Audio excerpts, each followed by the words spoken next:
Good morning, everybody. Let's try this one more time. Let's try this one more time. It's morning manna. Good morning, everybody. I hope you connect with me this time. I don't know what happened. Don't know what happened, but you know what? I'm back at it again. I'm back at it again. I ain't going to let it go. I am not going to let it go. You know what I have found out? If at first you do not succeed, try again. Hey, if you do not succeed, try again. And you know, the other thing that I have found in ministry, when the enemy tries to prevent that word, trust me, it's a word that needs to get out. Can I get an amen? When the enemy ever tries to prevent that word, it's because that the enemy does not want that word out. But that's okay. Hey, we got a whole nother way to do things. So, hey, it's morning manna. Good morning. How's everybody this morning? I am well. Got a word for you talking about the art of all. The art of all. And I want to talk about this week. How do I prosper? How do I make it in a pandemic? Good morning, Arlene, again. Good morning, Frank, again. Good morning, Lisa, again. Deidre, good morning, Barbara, Lena. How are you guys doing? Gail, how are you guys doing this morning?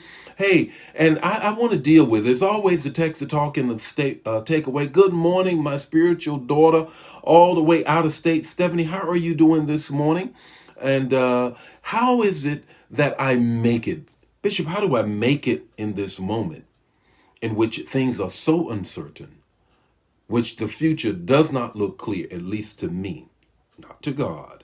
How do I make it? How do I make sure my house makes it? Not only just staying safe, but how do I make it financially? That's what I want to deal with this week.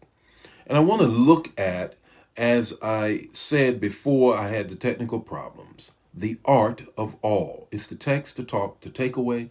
That's what I'm going to give, what I need you to give. I need you to give the hearts to likes. I need you to share the manna. And I need you to then also, whatever revelation you get, please share that so others can get it. Let's get right into the word this morning. When you turn to the text, you're going to find a familiar story. That story is what we call the widow's mite. In Mark 12:44, they gave out of their wealth. This is Jesus telling the story, and Mark is recounting it for us. Jesus is in the midst of it, and he says that they gave out of their wealth, but she, out of her poverty, put in everything, all she had.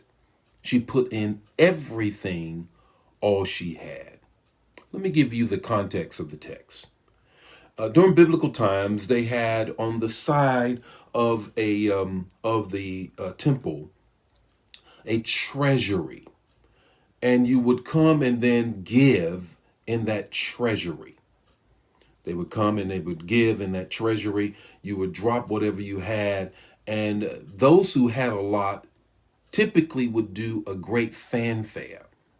Those that didn't have as much waited until the crowd would disperse and there weren't a lot of people to see what they gave. I want you to notice something here. Jesus, with his disciples around him, paid attention to what she gave.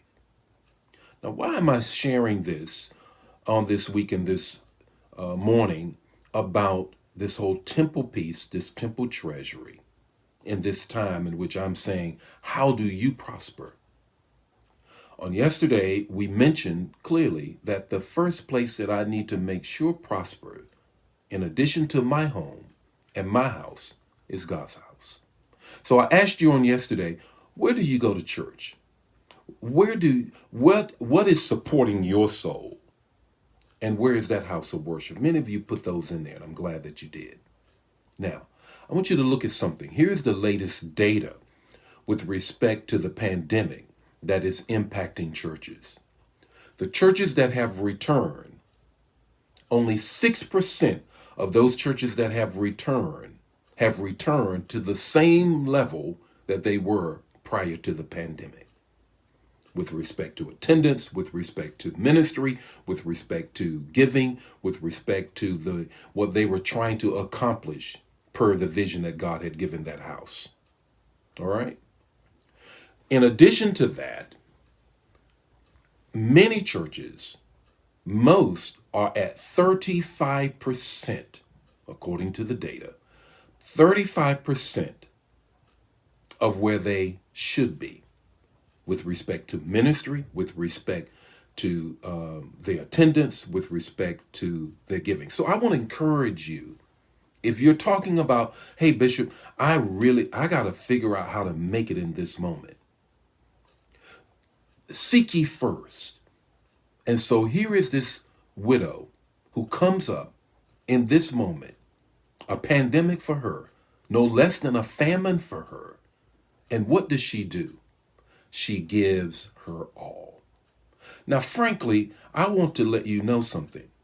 As a bishop in the Lord's church and as a pastor, I'm not sure I could have done what Jesus did without his help. I could not have managed to see someone come in the midst of a pandemic, in the midst of a famine in their life, and give everything they have and not rush to try to do something. You do not see that in the text.